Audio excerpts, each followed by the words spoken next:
Wagwan guys, what's going on? I hope you're doing well. I cannot complain myself. I want to be respectful in this video, but some of this stuff is just so glaring. Okay, Tyreek Hill, he's played for the Kansas City Chiefs. He got traded. He's playing for Miami Dolphins. Okay, he got accosted. He got detained. Him and maybe another player that played for the Dolphins. They're not in college, and college doesn't even bus you to the home stadium. You live there.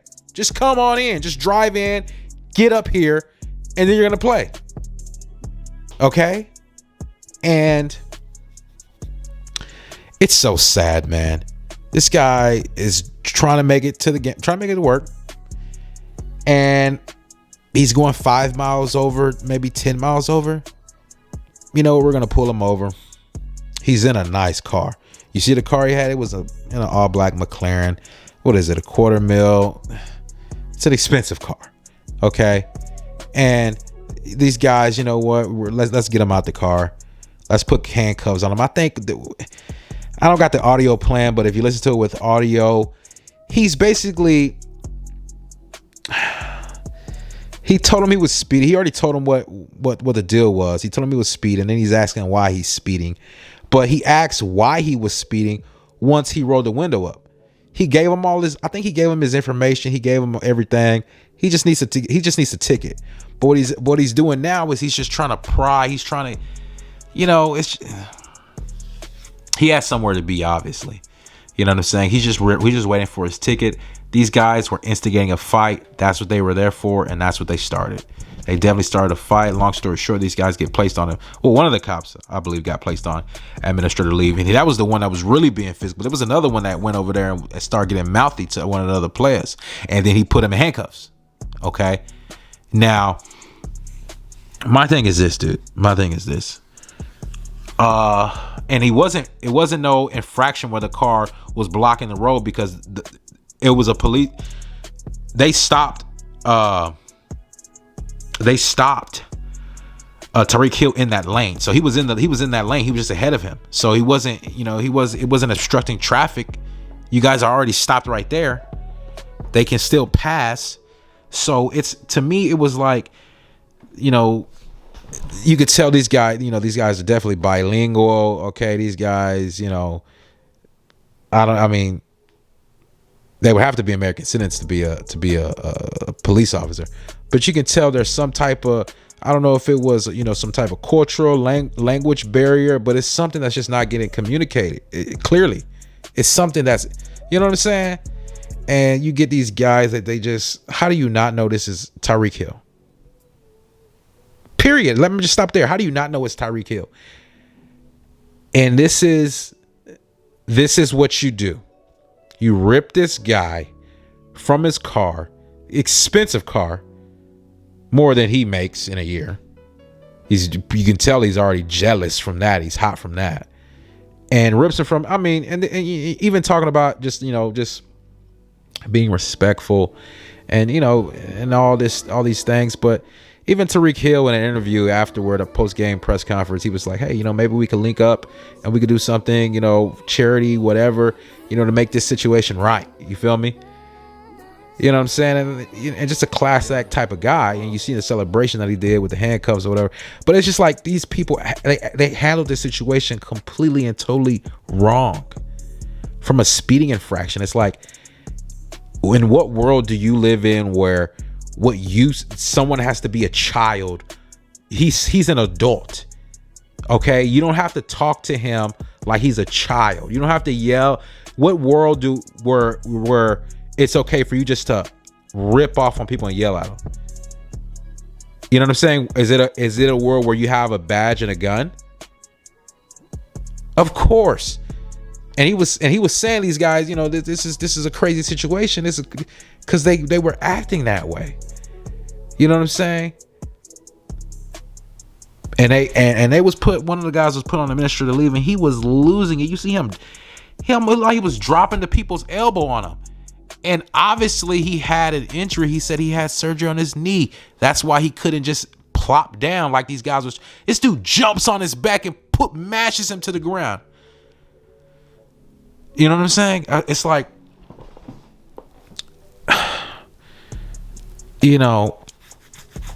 I can't even dignify it with the response, because it's like at some point in time you need to cool it. And many of these, sad to say, you do have good police officers, right?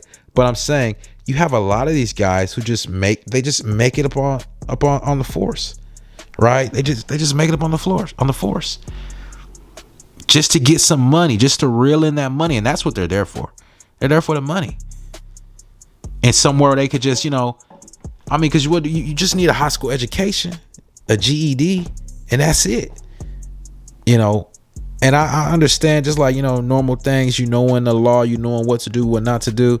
But then there comes there's reasoning. You take tests of reasoning, or your ability to reason. And in this situation, he went up to the zenith on how he can act. It's like this guy is a professional football player in the city of Miami. The stadium's right there. He's headed to the game. You caught him speeding in a McLaren. Good luck. And you don't know who this guy is. You know what I'm saying? He made this a situation. You know what I'm saying? He definitely made that a situation. I think the police department put out a statement. The Miami-Dade Police Department, they said the following incident involving Tyreek Hill have initiated an internal affairs investigation to ensure a thorough review of the matter. One of the officers involved in the incident had been placed on administrative duties. While the investigation is conducted, I'm committed to transparency and accountability to the community with any situation involving my officers. Director Stephanie V. Daniels, Miami-Dade Police Department. Now, I hope this lady, this director, can understand, can kind of feed this officer, a piece of humble pie. You know what I'm saying? To let people know, just because you have the upper hand on someone doesn't mean you could treat them any way that you feel like, because they're not complying to your orders as you would like them to. You know what I'm saying? Quick enough or fast enough or whatever. It's like he has rights at the end of the day. You know what I'm saying?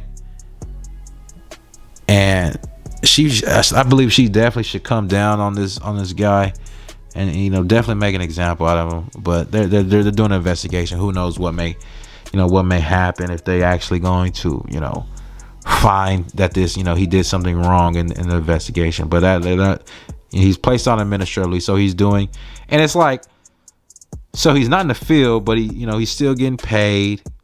So situations like that, it's really sad, because it's go and find some real crime that's going on.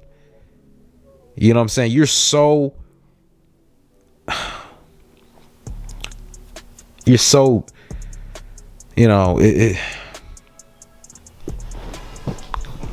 officers like this, they're